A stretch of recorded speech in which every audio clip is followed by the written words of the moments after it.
When you are in a war, what is most important is not the quantity of the troops you have with you. That is the mistake many people make when they talk about warfare. They think the success is in the quantity. No, the success is not even in the quality. The success is in the strategy. Let me explain. Let's say now you have, okay, I'm gonna make up something. Let's say now you have the Japanese. And I'm gonna base this parable on something that really happened in the 17th century.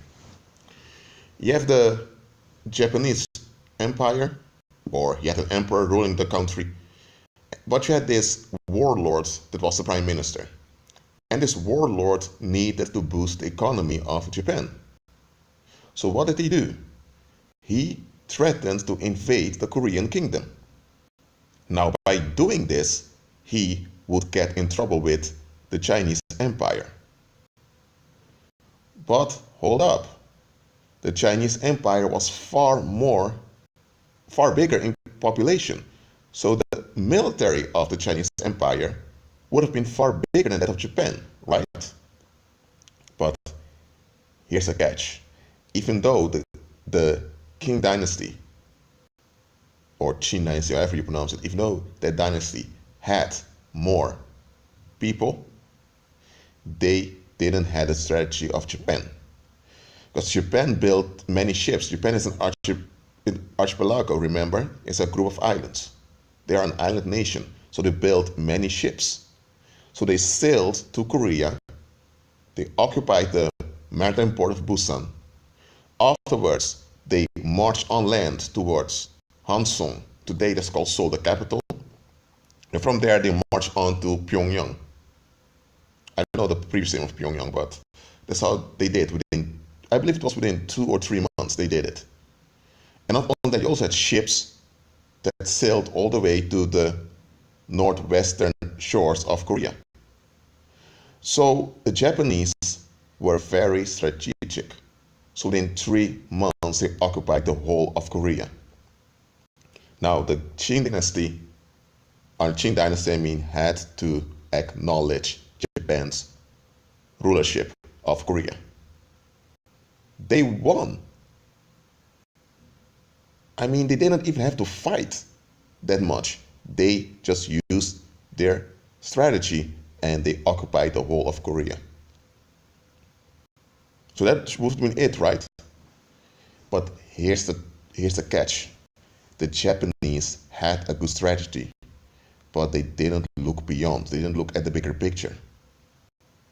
They should have realized was, okay, if we occupy this peninsula, we occupy the Korean kingdom, we need to find a way to incorporate these, let me see how many millions people would have been.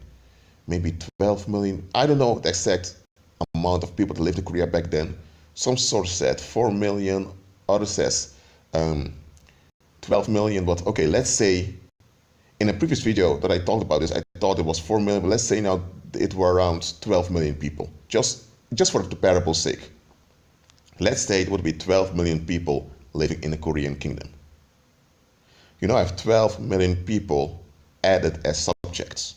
They speak a different language, which is Korean, which is not Japanese. So now you need to enforce Japanese as a common language. You will have the local language of Korean, but you need to learn Japanese also. Then you need to incorporate their agricultural system into that one of Japan. So they occupied the Korean peninsula. They succeeded very quickly, but that smooth success did not work out well for Japan. Now Japan won by conquering Korea, but the victory was short-lived because they didn't look beyond. They didn't have any long-term plan on how to incorporate the conquered territory into their home territory. They didn't. So after a while, they had to leave Korea. They had to let it go because it would have been an economic burden for them. They would have exhausted the Japanese economy. And here's the thing. Japan's economy wasn't that strong when it comes to foreign trade because Japan itself was divided between warlords. You had one chief warlord functioned as the prime minister, but still, it was a divided nation. And a country divided can't stand. So annexing Korea was a big and also an effective distraction, but there was no plan to really unify the country. That is Japan. So the conquered territory, Korea, they couldn't incorporate it. And here's the thing, Korea was at the mainland. Now, that was no problem because the Chinese had difficulties sending troops from Manchuria to the Korean Peninsula to the mountainous landscape in the north. So Japan had an advantage over there. But because they didn't look beyond, they didn't think ahead, their victory was short-lived. But their victory, they got it by the strategy. Not by the quantity, nor by the quality, but by the strategy. So the strategy is important, but also the long-term vision. A strategy without a long-term vision will be a self-canceling victory if the strategy works. So with everything you do, let it be strategic and let it be a long-term vision behind it, upon which you can base your conquest in whatever area of life it is. I'm not teaching you worldly wisdom here. I'm telling you as it is. This is real life facts. I mean, these are real life facts. Your strategy is important more than your quantity and your quality. And also your long-term plan must include benefits for everyone involved. When it comes to the Japanese, when they conquered Korea in the 17th century, they had no long-term plans would benefit the Koreans. So that's why their occupation didn't last very long. The second time Japan occupied Korea, however, in the 20th century, they made a pledge to invest in Korea, and they invested a lot of money, 1/3 of the budget of the Japanese Empire. And remember, Japan at the end of the 19th century, it was already the #1 industrial power of Asia and one of the main industrial powers in the world. That railroads almost everywhere. They also had their own marines and all. So they were quite modern, and they made Korea modern also. This time, their occupation lasted for long. Well, 35 years to be precise. But nevertheless, it lasted because they had a long-term vision that would benefit everyone involved. So the strategy is important and the long-term vision that's beneficial for everyone involved. If you have those two, you'll be very successful. You'll be prosperous in many things you do. Too many people focus on the quantity or on the quality, but they don't check the strategy.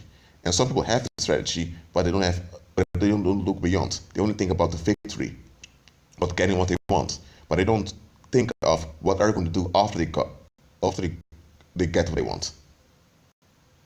Just something I want to put out there. The strategy, that's what's important, and the long-term vision.